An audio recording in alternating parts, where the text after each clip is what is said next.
everybody. My name is Samantha Lane, and I'm the Director of Sales and Marketing here at SE Shires Company. Today, we're talking bass trombones with Dr. Martin McCain, Shires Artist Extraordinaire. So this episode is going to feature our Q series Q36YA, so our Q bass with axial flow valves. It's a relatively newer model. It kind of hit the market right before COVID. Not every players gotten a chance to try them at like an ITF or anything like that yet. So we thought this would be a really fun opportunity for people to actually get to hear what the horn sounds like, get some feedback from somebody like Dr. McCain, which is pretty key and exciting. And we'll also cover some pedagogical tips and thoughts from Dr. McCain.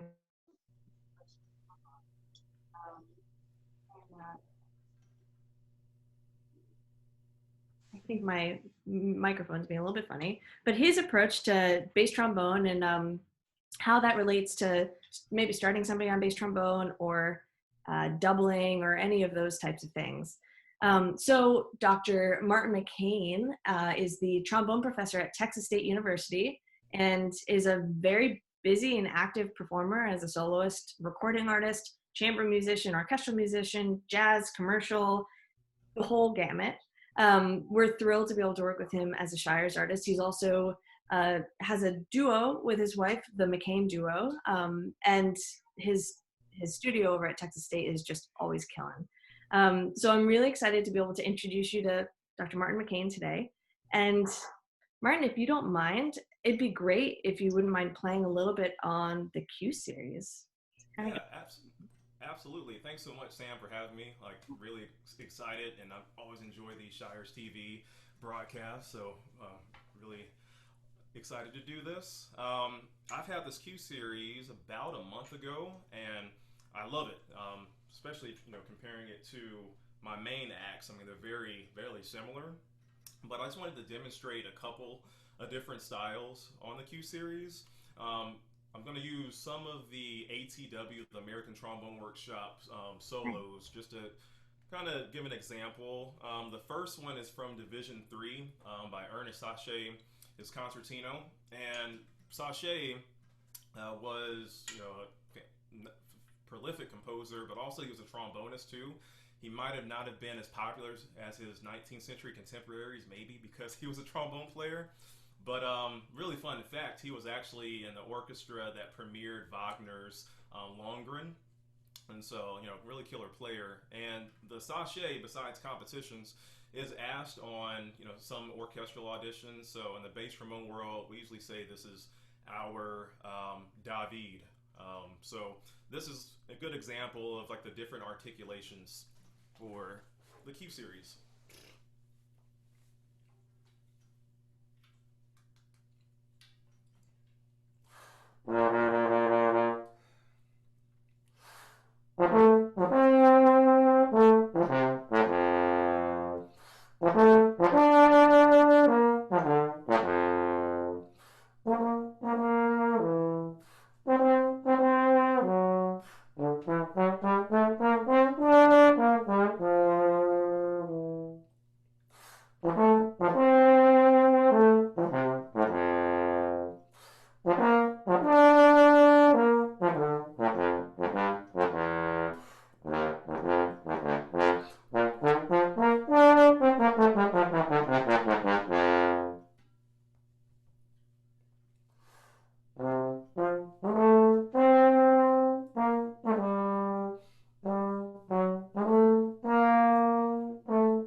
So yeah, I really dig how responsive the instrument is, and I haven't gotten delved into the valve register yet. I'm going to do that on the next one, but just wanted to also demonstrate, besides articulation, the open horn on the instrument. So now we're going to do something lyrical, and actually comes from Division Two ACW this year, and this is Alexei Lebedev's Concerto Number One, which is showing off the lyrical part of the horn and also getting more in the valve register. Now with Lebedev, he was a prolific composer, tubist with the Bolshoi Opera, taught at the Moscow Conservatory, and it's a very standard piece that I think all bass trombone players should know. So here's a demonstration of the lyrical side of the horn.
Wow, it sounds amazing. Thank you. I mean, just like the valve register. I mean, this it just seems so open, and that's why I've always been just prone to like the axial flow valves anyway. I enjoy the sound, but I mean the valves seem very different to my horn, which is crazy. I mean, you guys are definitely on to something, that's for sure. And so, That's awesome. I think the horn actually, the horns is a huge deciding factor, just to help you make do the job a little bit easier. I have one more piece, if that's cool. Yeah, please. Had a jazz piece because I love doing jazz music too, just to also show the versatility with anyone, whether you're a doubler or you're an undergraduate student, and you're going to play in big band. I mean, you can use this in any situation, whether you're playing in your quartets, orchestra section, big band section. And this is one of the great bass trombone features by Pat Williams called Saturday Night is the Loneliest Night of the Week. And what I like about this, especially with using bass trombone, and something I hold near and dear as far as trombone pedagogy is concerned, is the use of the G flat valve. And I use the valve a lot, probably more than the F attachment side. So you'll see even in the opening that I'm going to be using this more than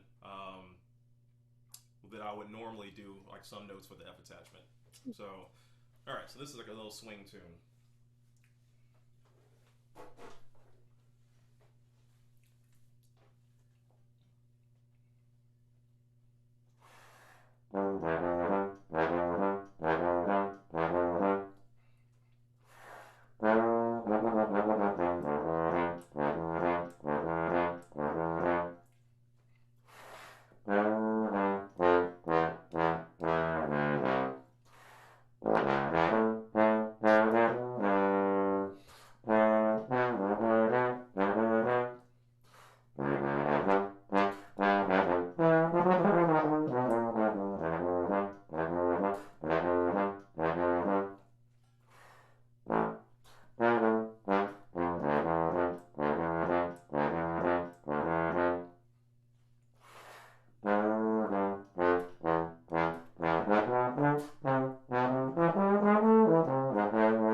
Yeah, man.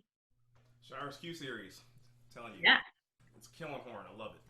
It's so nice to hear you play such a variety of styles because like one of the things that I take away listening, and again, like COVID times, right? We're doing all this listening on our computers or AirPods or your phone or whatever. But there's such a nice continuous clarity in your sound and your articulation. And it's not just the horn; it's you as a player, of course. But it really sounds like I mean a fluid continuation of phrase, even if you're no matter what style you're playing.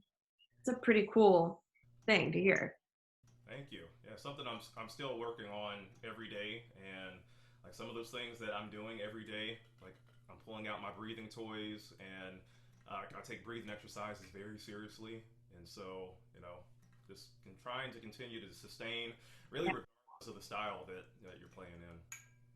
So you're kind of like jumping ahead, which is perfect. To I'd love to pick your brain a little bit about.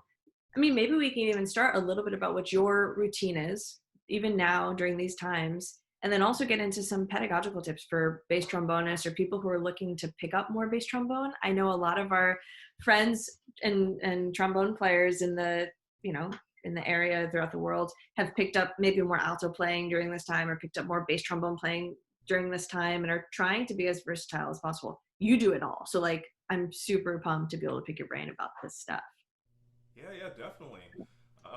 As far as like the way that I warm up, I mean, you can ask my students. I'm really nitpicky on intonation with all my students, but especially with bass trombone because I mean we're the anchor of the section, and so I mean I feel like if a section is out of tune, I blame myself first because like they're tuning to me, and I started incorporating this new way to warm up actually when I switched to Shires like 2 years ago because the tuning tendencies were a little bit different from my previous instrument, and I was still gigging, so I needed to be in tune and all that stuff too. So um, my routine is still like the same formula: breathing exercises, mouthpiece buzzing. I'm really big on mouthpiece buzzing, and when it comes to intonation, I feel like a lot of times when trombone players are having intonation issues, it's not necessarily the slide, it's not necessarily this either, but sometimes it's like, we're buzzing out of tune.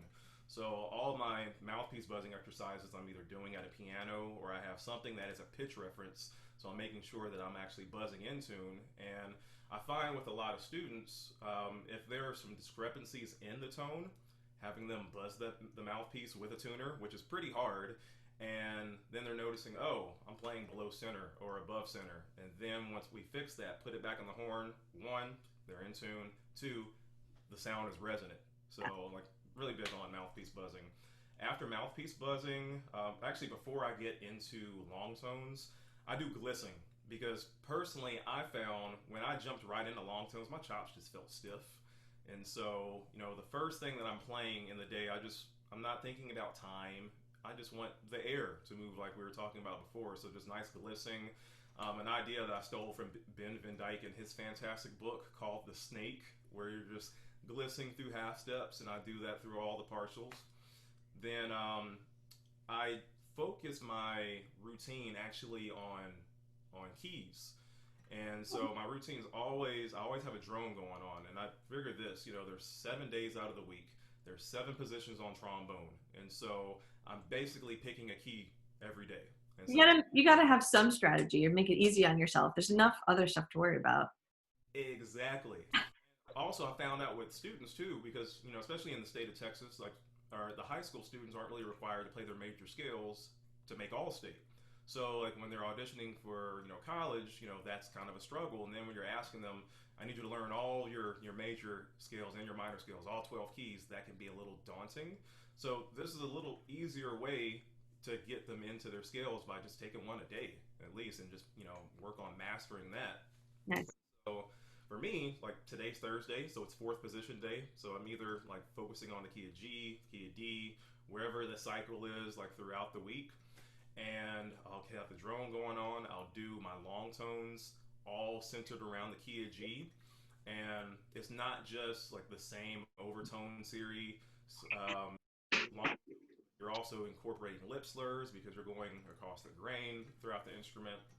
And then a good chunk is flexibility, because I think that's really important, just to get the chop strong.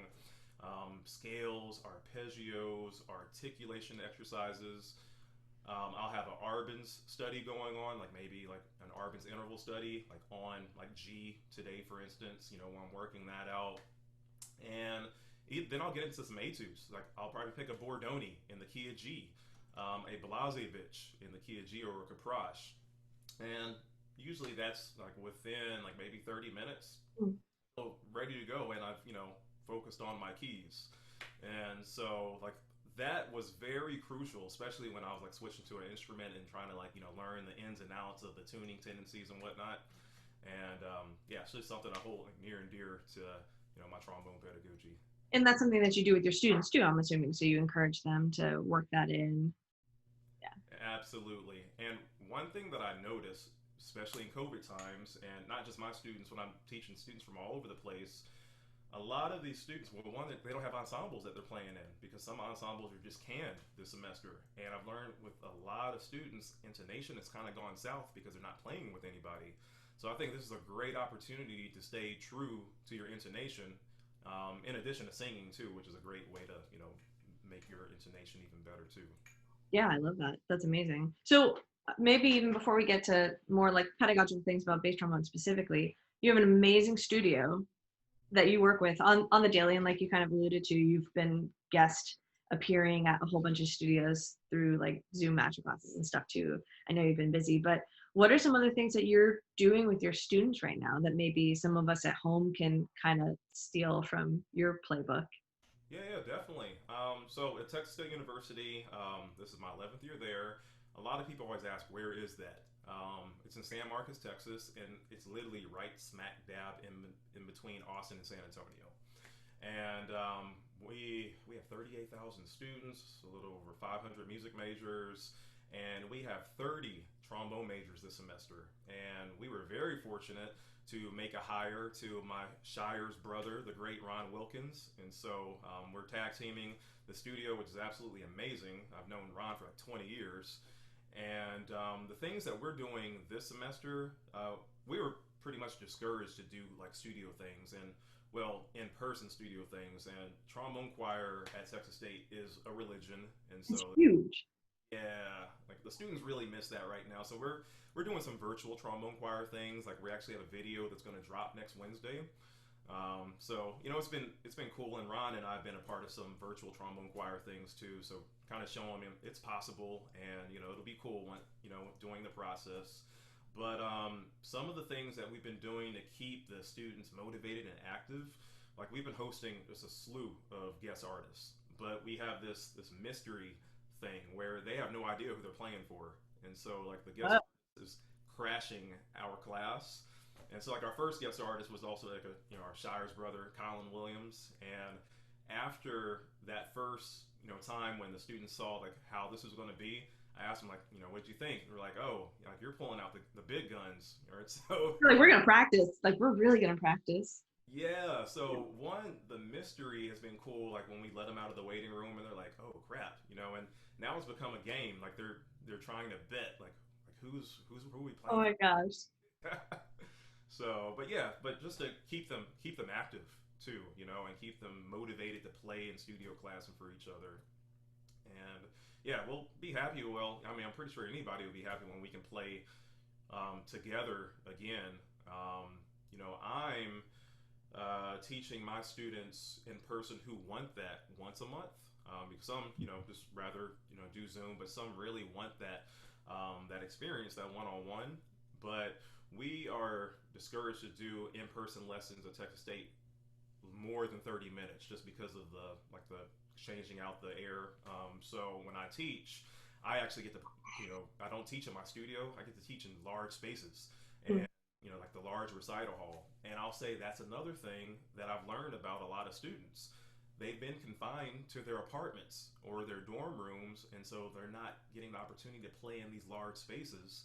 And that's one thing I'm always big with students to do. Yeah, practice room practice is important.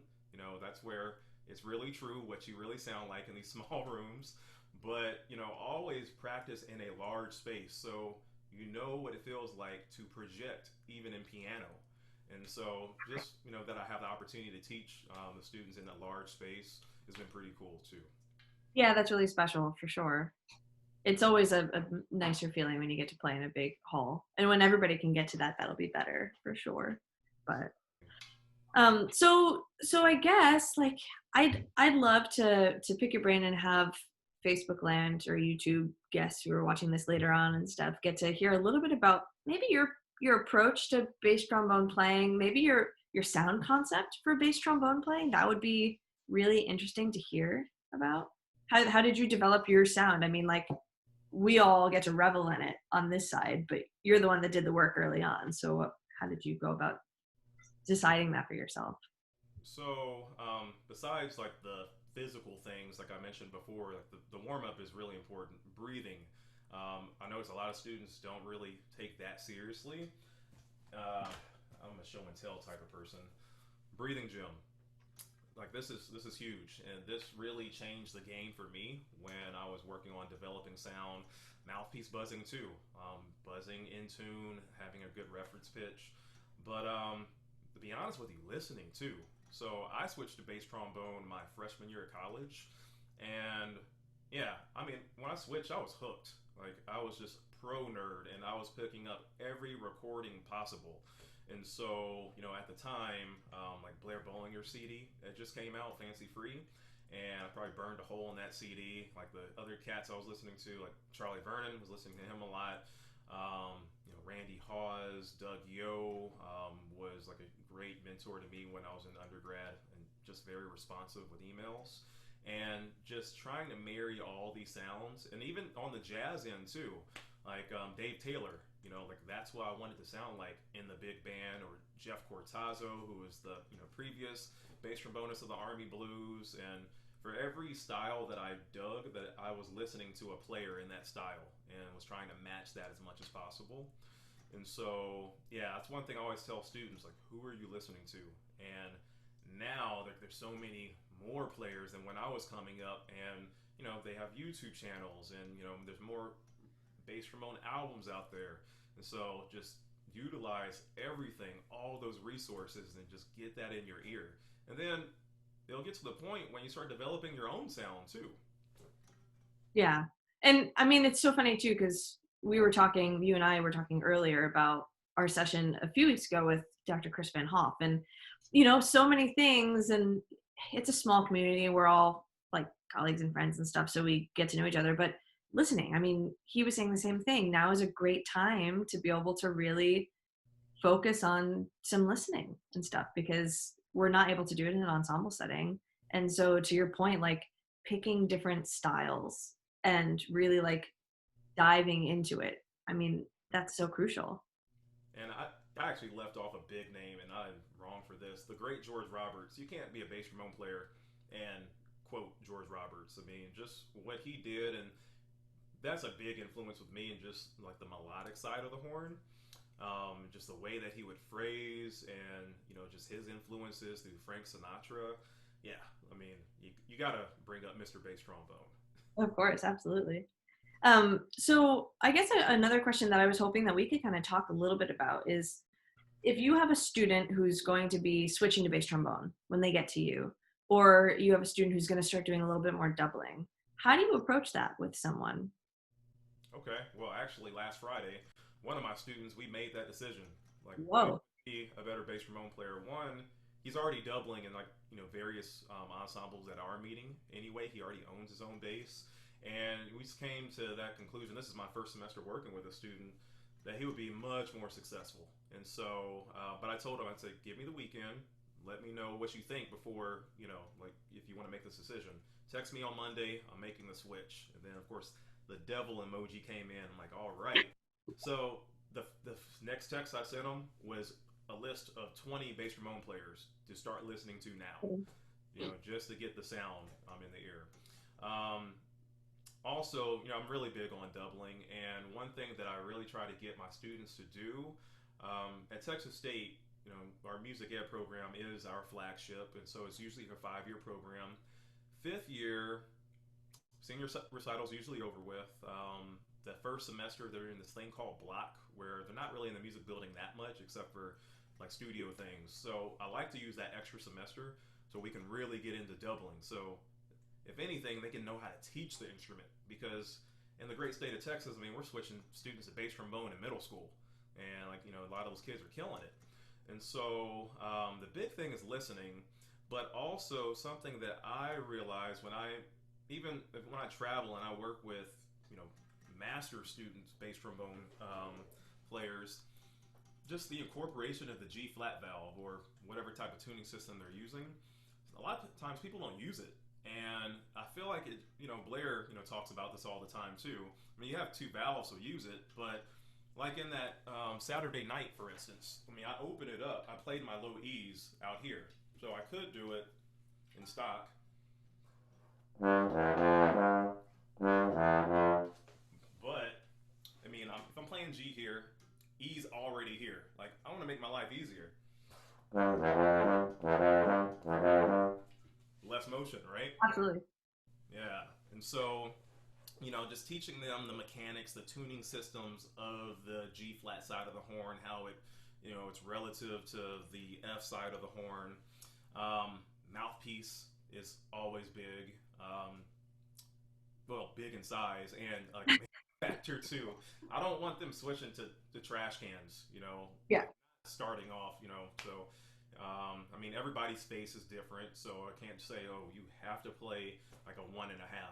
But finding like what's going to work well for them, and that's what when I started the bass side, I didn't jump right into the toilet bowl, kind of grew my way through the mouthpieces, but that really the coordination of the valves too, because once the students figure out like, oh, I can do a lot of different combinations, and I always have this joke, it's bass trombone is not like math. 2 plus 2 has to be 4. We can't get around that. But we have so many different combinations we can work with, and then they'll start getting trigger tied because, like, oh, Right. use this one, that one, So, doing exercises like out of the Paul Fali's book. I feel like not enough players play out of that book. And, advanced techniques for the double valve bass trombone. I mean, this instrument is still relatively new. As far as like the trombone's concerned, I mean, just the whole idea of the middle finger valve. I would be wrong if I didn't bring up, my trombone grandfather, the great Donald Knobb. He has a book called Pie a la Bone, and so especially knobby disciples, we call this the pie valve a lot. And in his book, wherever he put a pi symbol, he's basically saying you can use this valve. And whenever I'm picking the Texas All-State Etudes, I always use that book. A lot of people don't like it because it's hard. Sure. It's making them work.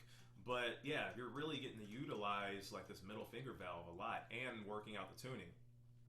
I'll play my low F's and C's in second position with the middle finger valve more than the F attachment. Even though I tune my F attachment to F. The reason being, I like the resonance because the G flat side of the horn, it's a smaller pipe than the F side. And so, I like the resonance there, and you have more room for tuning, then, you're pretty much at the bumpers for Right. first position. I can go into that. This is amazing. I'm having a total blast. I mean, again, like I'm a trumpet player, so my background is, yeah. But one just quick question that's coming to mind. Are you doing online lessons for people like outside of your studio? Or are you? Yeah, that started this summer. Okay. And then once school started, it just kept happening, and I kept more students. So yeah, I am. Just because it's really interesting to hear you get to talk about a lot of this stuff, and for people who are asking, like Tyler Sellers asked a great question online, and just talking about your list of like listening for bass trombonists, like, is that a resource that you have available to people if they like take a lesson with you or like want to follow up with you about something like that? Because this is pretty cool. It's like a one-stop bass trombone shop, to be honest. Yeah, you know what? You guys just gave me a great idea because every time I'm creating this list, I feel like I'm starting over again. And you would think, just have the list out and just give it to somebody. And so I think I'm just, thinking about players off the top of my head, like who you should be listening to. Sure, sure. Also, not just the current players. I think it's really important to know the past players too. Like I mentioned like the George Roberts, the Kleinhammers. I know there wasn't many solo recordings, but just the way he sounded in the orchestra. Yeah, just like listening to all these players, like the great Murray Crew, like all these players who aren't with us anymore. You should still be listening to these cats. Yeah, absolutely. They forged the way for sure. Absolutely. No, so I mean, it's a really, yeah, and other people are just commenting, well, I didn't know about all of the different combinations about where to play notes. So I think it's a really interesting conversation for a lot of people to have. So if people are interested in taking a lesson, and sorry to even interrupt, but Okay. it's probably best to just go onto your website. Yeah, that's probably the easiest. Okay, cool. I mean, I'm easy to find social media. I did link it for everybody. I'm going to throw it in here again just because we're kind of currently talking about it. I mean, like, I want to take a bass trombone lesson from you. Well, I'm a nerd. Like I said, I mean, when I switched to bass, I fell in love with the instrument, Yeah, and it hasn't changed. I mean, that was 21 years ago, and right. it just has so many great possibilities, and it's so versatile. And yeah, and then we have people like you guys who are making ridiculously amazing instruments that makes our job a lot easier too.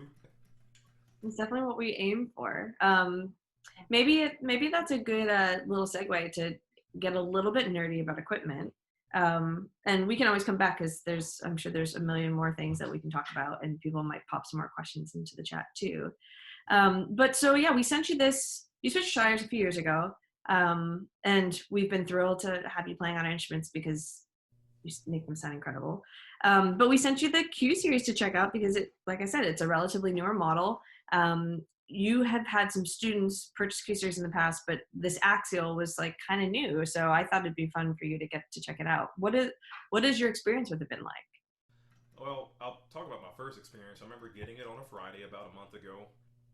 The case is amazing, really nice quality. And it was cool because I was teaching a student that just bought a Q series. So we got to nerd out together. Opened it out of the case, took out the plastic. One thing I was really happy with, the slide was so slick already. It wasn't dry and having that sound. And so I appreciated that. And I had my main axe, and we were kind of going back and forth, and I was helping him with the tuning system too. And I just love the response of the instrument. And you know, when you talk about bass trombone, you have to talk about valves. And I just love the actual flow. At Texas State, we purchased 4 Q Series rotary last year, and 3 of our students, bass trombone majors, purchased Q Series, but one has The new axial. this. And yeah, I like, and really in his lesson, like I only play this so I can demonstrate. Yeah, you can do it on the same instrument that you're playing on. But yeah, it's responsive. I feel comfortable in any situation, whether it's like solos or like playing in a section. And I told you this before, but I'll let everybody else know. And so, yeah, everybody knows that you have to oil valves quite a bit. It's very important, everybody. FYI, I'm going to preface his statement by saying you should oil your valves all the time. All the time. But And do as I say, not as I do. right. I haven't had to oil these valves in a month, and you see how quick they are, and so that's what's also crazy too. So that just shows like the craftsmanship that you guys are I will say though, everybody should oil their valves for yes, sure. exactly. I'm gonna put my foot in my mouth. Absolutely, because yeah, you guys don't want a backup of No, and there's a million reasons to oil your valves, and we always say that oil's cheap, trombones are expensive, and so it's better. But to his point, it made me really happy to hear that, like, I mean, he's playing on this thing every day too, so it's not like it's sitting on a stand and waiting to be played. But I'm thrilled that it's right out of the case, and through this last month, it's been going really well for you. Yeah, I mean, they're just the quality of metal is really great. Yeah. Similar to my main X, and I mean, what's ridiculous is the price point though. And so, like for a student who is going to be just switching the bass, or even a professional who doesn't want to really break the bank with maybe like a professional model, I mean, this is the way to go, in my opinion. And the thing that you guys are killing it on, that it's interchangeable. So I could throw my bell on this if I want to, or the lead pipe, or interchange the slides. I have done that, just to nerd out a little bit. Yeah. But, that's the cool thing, that you can slowly upgrade if you want to. And Yeah, so, we've had a lot of players, like Dr. Jeremy Marks comes to mind, who bought a Q series bass and then like also got a cut bell to go with it. Like it's a pretty cool option to be able to get into a horn, the Q rotor, the Q axial, um, and then still be able to like make some of those changes. You want to get Sterling pipe for it? Cool, it's all compatible. You want to get a cut bell so you can throw it into a flight bag if and when we can like all travel again. Like awesome, do it. Like very fun. yeah. And speaking about y'all's cut bells, by the way, I mean, I love mine. I think we did something crazy, because I kept saying, like, Sam, it's too heavy. So you guys made this extra lightweight It bell. literally says extra lightweight, like on the bell. But it works, and I feel like it balances out the ring for me. No, I'm happy that we took the time to do that. And like actually, to be honest, that process where we went back and forth with you trying equipment and trying to like dial it in, that's the same process that we used to design the Q series too. Like we designed the Q series, this bell is going to be a little bit different than what you're currently playing on your custom series, but we designed the Q series bass trombones and tenors to be pretty much designed after some of our most popular models. So like this bell is designed after our B27YM, for Okay. example. And like yours is basically like an extra lightweight version of that.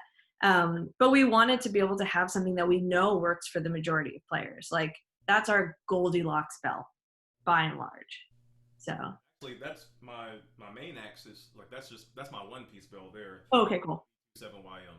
Yeah, And so, yeah, that's why I loved going back and forth with them, because I mean, they feel the same. yeah. No, that's awesome. I'm happy to hear that. Yeah, it's been a lot of fun for us too. And like Martin, I'm sorry that I don't remember. Are you on a single bore or a dual bore for on your custom series? I'm on a single bore, but Okay. I'm thinking about like doing some double bore stuff. Oh, neat. Okay. Yeah. So we made the decision for the Q series to keep it with the single bore, the 562. Of course, we do have like dual bore slide options in our custom series as well, so you can always do the Q and purchase a dual bore slide as well. But it seems like for the majority of players who are looking at this horn for a price point, whether it's you're an advancing student, you're looking to get your first pro horn, you're a seasoned pro and you're looking to do more doubling, um, you're a hobbyist who's looking to like get a really amazing instrument, that single bore but the medium weight bell, it's available in yellow or gold brass. Like it seems to really be a nice balanced horn, and that's what we strive for sure. Yeah, absolutely. Like, I've been very excited and been thrilled to work with this instrument.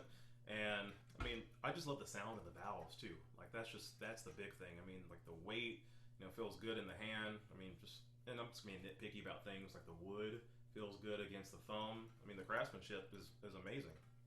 That's awesome. So one thing that I'll fill people in, and they might have heard it when we first started the call too, is we get really geeky about designing horns, just like how Martin gets really geeky about playing them. But we're really excited that the Q series line is continuing to evolve and grow. So we're adding, actually it'll be out to like stores and all that kind of stuff soon, a Q series alto trombone. So that's going to be out pretty soon. We're going to do an upcoming Shires TV Q clinic with Jim Nova on that soon, which will be fun. But Martin and I were talking about, we're going to start working on our Q series and custom series contra bass trombones. Yes. I So so hopefully we'll have more info, in 2021 as we're working on that project. But the goal is to be able to offer musicians incredible horns, quality craftsmanship and great designs and all of that, like Martin's talking about. But at a price point that may be more affordable. Not everybody has $15,000 to spend on a contrabass trombone. Universities don't always have $15,000 to spend on a contrabass trombone. But for us to be able to have a Q series that can can do everything that you need the instrument to do and not break the bank is going to be amazing. And then, hopefully we'll do a custom series as well, and there may be some more options and all that kind of stuff. But I'm so pumped about that too. Oh my gosh, yeah. As soon as that comes out, like you have a buyer for the studio at Texas State. It's going to be a lot of fun, but like we're really committed to trying to find what musicians are looking for. And so, a Q series alto, absolutely. A Q series small bore, which we have, absolutely. If we decide that we want to do more on the trombone development with medium bore or different options and all that kind of stuff, it's all on the table, which is a pretty nice place to be able to be. So I'm pumped. I cannot wait. I'm not going to ask you like when the contract. Well, I mean, to be honest, like, wouldn't it be cool? I'm gonna like shoot myself in the foot. Wouldn't it be cool if we had a prototype before ITF of Yeah, 2021? that would be awesome. So we'll see. I don't know. I mean, we might have something that we can show. That would be my goal. We're working on a few other things too, and we'll be spilling the beans on some of those other upcoming projects soon too. But Contra has been like on our docket for a long time, so it's going to be, it's my number one like next trombone project that I want us to do. So. Yeah, because it seems like a lot of universities are purchasing, well, at least in the last 5 years, been purchasing contras. So, Well, to your point, with the growth and the importance of trombone ensemble, hmm it's huge. I mean, I don't know if you want to like spread the word about how wonderful your studio and your trombone ensemble is, but like, I mean, you guys are a case in point. Your students do so much with trombone ensemble. You need to have that diversity in the instrumentation. well, yeah, I mean that's just a big part of the pedagogy, man. We can date that back to thanks to Emory Remington, Right. but I mean that's a great opportunity where we're working on balance, blend, and I feel that with the students playing in trombone choir, it just makes them better players too, and it helps their section playing. So when they're going into the orchestra section or the wind ensemble, they already know what it needs to feel like because they are used to playing in a larger group anyway, or the jazz band section. And so I always have the thing with the students, if an ensemble director calls you out, it needs to be because they're telling everybody else do it the way the trombones sound. Like, you shouldn't be called out like in a negative way, but that's what trombone choir does. And just the music is amazing, just because we have like the sopranos all the way down to the contra and the Moravian trombone choir. So there's not a sound like it. It's amazing. I hope that my trumpet colleagues don't get mad at me, but I do way prefer listening to trombone ensemble and trombone choir than trumpet ensemble. You should. It's been it's been really fun to get to be at STS or be at ITF or ATW and see what all of these amazing musicians are doing with, like you said, like that depth and range of color. Hmm And that's like what we feel is our job too, is to do our best to build instruments that have that color and resonance that you're looking for, but then also apply that to whatever you could dream up and whatever it is that you need to achieve your musical goals. Absolutely. Yeah. Just yeah. I mean, trombone choir. I mean, I say it's a religion, but actually, it was a religion too, because of the Moravians. But yeah, and not to mention, every studio should have one because it just builds camaraderie in the studio too. Like, I was working with some students last week, and like I said, we're not doing trombone choir in person this semester. And they said trombone choir is our favorite ensemble. And I'm like, cool, I dig that, And so I can't wait till we can actually do it again in person. Yeah, absolutely. Absolutely. I'm trying to think. I mean, man, I feel like we could just talk all day and it would be like Oh no. the best day ever. Um, but are there any other tips that you would give to a bass trombonist? About about things to, I don't know. I mean, if you want to take it an inspirational route about things to keep people excited and motivated, or if you want to take it a more like literal and like performance pedagogical based thing, like you take it whatever direction you want. But if you're going to impart some wisdom today. Yeah, from the pedagogical standpoint, play everything, like play in every style. I try to tell well, actually all majors, if you're a performance major, but orchestra is like your track, like play in jazz band because, like I was getting called to play with some orchestras, not to play Brahms, but it was because I knew how to swing. I knew how to like fit in that type of setting, and so you never know, like you're gonna have to play like that type of music, or like my music ed students, for instance. Yeah, the band repertoire is great, but playing salsa band, play in the jazz band, because chances are you're gonna have to teach that, especially in the state of Texas. I mean, we have some middle school programs that have salsa bands. Amazing. Like that's a thing in Texas, especially Central South Texas.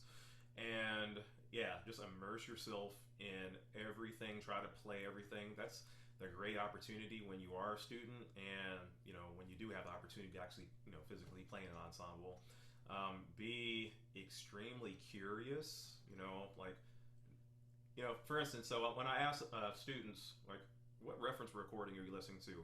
Oh, somebody on YouTube. I think Chris said the Chris same. said that too, and it's so true. Yeah, but I'm like, okay, who is that person? All right, like where are they playing? Where are they teaching? And you go down that rabbit hole. There's nothing wrong with that. You know what I mean? Yeah, I was the nerd that was hanging out in the library, just looking at the old ITA journals, just wanting to know who was who in the trombone world. And now, with all this technology and YouTube, and a lot of these students have access to the artists, on Facebook, IG, whatever. So you can actually pick their brains too. And so, like, be extra curious. Like all these artists are human beings. And I guess that's also like on the motivational tip too. Yeah, with COVID, I mean, yeah, it sucks. March, like we all like lost a lot of gigs and concerts. But on the flip side of that, I feel that we all should come out of this thing better than we did before. Like have new skills that you've learned. I told you, like I've been using Zoom at least like the last 4 years, just out Right. of necessity when I'm on tour and I have to teach my students. But I learned new things that I wasn't aware of. Like, oh, like you need to have lighting. You should have like proper microphones. So I'm not going to say that I'm like a fantastic audio engineer or something like that, but I've definitely learned a lot. Like GarageBand, I've been using Apple products since 2008. I cracked open GarageBand for the first time this summer because I Right. did a Right. project. And so, like, learning new things, like, like, yeah, let's just come out of this thing better than we did before in March. And one of the things too that I love seeing, and it's such a close and tight knit community, is how much interaction between different schools and studios. Like, so you were talking about it earlier, like doing a studio swap. Like, that's like the best present you could give, somebody is getting to collaborate in those types of ways. Yeah, and that's what's cool about the trombone community in general, and what I miss about going to the ITS and the ATWs. I mean, my wife is a pianist, and when I took her to her first ITF, she was like, "You guys actually like each other?" She was like, "You wouldn't see this in the piano world," and I'm like, "Yeah, I mean, we like going to hear each other play, but it's all about the hang, you Right. know." Like we really do like each other, and so that's what's really cool about our community. And I feel like a lot of people have just been generous, and so all these students can just reach out to people because like the internet. I mean, we've had this for years, but now we can really utilize this thing. Yeah, it's really fun to see like how much stuff you're doing guesting with different studios, or like the work that um our Shires buddies Brian Hecht and Nathan Zagok are doing with Slide School, like all of these, I guess more collaborative ways of being together even virtually, like just inspires the heck out of me. Exactly, and Yeah, so inspiration is definitely going to be key just to push through this and just utilize all the resources that are out there because we're all into this together. that's amazing. I love it. Well, I'm so grateful for your time today, and also for you putting the horn through its paces. It has had a really nice experience getting to live in your studio for a while. It's so nice. Well, thank you so much for asking me to do this. You have a lot of great artists out there, so I was very appreciative to be able to put this thing through a couple of miles the last month, and just talk shop about some bass trombone stuff. That's awesome. Yeah, so I will say the Q36YA and GA, right? These are the axial versions of the Q36YR and GR, the rotary options that we released, I guess, a couple of years ago now. But these models, these bass trombone models, they're really fantastic. They're still modular and compatible with the custom series. Like Dr. McCain said, come with a great case or Shires mouthpiece care kit, the whole 9 yards. They're really incredible instruments and priced really well. We have a special that's going on right now. We have a rebate and also some pretty awesome financing options. So if you are thinking about getting a horn and you're curious about it, I'll link the website actually, just so that you don't have to remember what I say, but it's shires.com/2020 rebate. So that's for qualifying Q series instruments at our participating dealers. We have a really great dealer list as well, a new version of it, like a dealer locator that we just added this year. So, it's, even though we can't go to ATW to try instruments per se, or ITF or whatever it happens to be, there are still ways that you can test instruments in a safe way. So we're here at Shires to help you figure that out, whether that's through a dealer. I'll give one other plug too really quick for our virtual appointments that have been totally amazing. We've been doing virtual appointments, I guess, since August now, and we've had tons of players, trumpet, trombone, euphonium, come through the showroom virtually, and it's kind of like instrument therapy. We kind of talk to you about what your playing's like, what you're wanting to achieve, what you're currently playing on, what we think might be a good option for you, and then we try to help find the best way for you to test that out through a dealer or through a trial process or something. And we do that with Q series, custom series, the whole 9 yards. So we're trying to be as flexible as possible to help you guys as well. But man, I can't say enough about the Q series bass trombones. Like, just to see how many professionals and students, schools and organizations and orchestras are picking these things up because they're great horns. Mm-hmm. So, Yeah, absolutely. You guys outdone yourself with this one. thanks, man. Well, thanks to you for being a part of this today. It was a total treat for me to get to pick your brain. It was a little bit selfish because I feel like I learned a lot. I hope everybody else who's watching this feels the same way. Yeah, absolutely. Yeah, thanks again. And just as a last thing, upcoming projects for you. I know you're busy, but what are we going to be seeing from your side of things? Yeah. Well, it was just announced yesterday. My duo is going to be headlining the Music Teacher National Association Conference. Nice. It was supposed to be in Atlanta, but it's going virtual in March, and so like that's coming up. We're recording another album of all sacred music, with a jazz flavor, and so we're going in the studio during Christmas break to work that out. And yeah, still doing clinics, master classes, and yeah, just staying as active as possible. Yeah, so for people who are curious about what's going on with Dr. Martin McCain, I would encourage you to check out his website. He does a really nice job, and follow him on Instagram and Facebook and all of that. He definitely puts everything out there for everybody to be a part of, and it's one of the reasons that we love getting to work with him, because it's always so honest and true to music making and what's at heart. So we appreciate the heck out of you. Well, I appreciate you guys. Yeah. I mean, I love Shires and what you guys do. Well, one, just your product and how you are supportive of your artists as well. So thank you. Yeah, of course. Thanks everybody for tuning in. We have more of these Q series clinics that will be coming up. We're going to be featuring the alto trombone that's new, and that's going to be with James Nova. So that'll be a total blast. We have one coming up with Mr. Joseph Alessi and his Q series model. So that'll be a lot of fun. And then also a Q series piccolo trumpet and Q series euphonium as well. So we're going to keep these through the end of the year, I think. So I'm really pumped, and thanks for always tuning in and watching them. And if you have any questions, you can visit us at shires.com and fill out the little contact form, and we'll be in touch with you. But I hope everybody is staying safe and practicing, and enjoy your music making. All right. Well, thanks so much. Bye, everybody. And thanks to you, Dr. McCain. Thank you. All right. Bye-bye.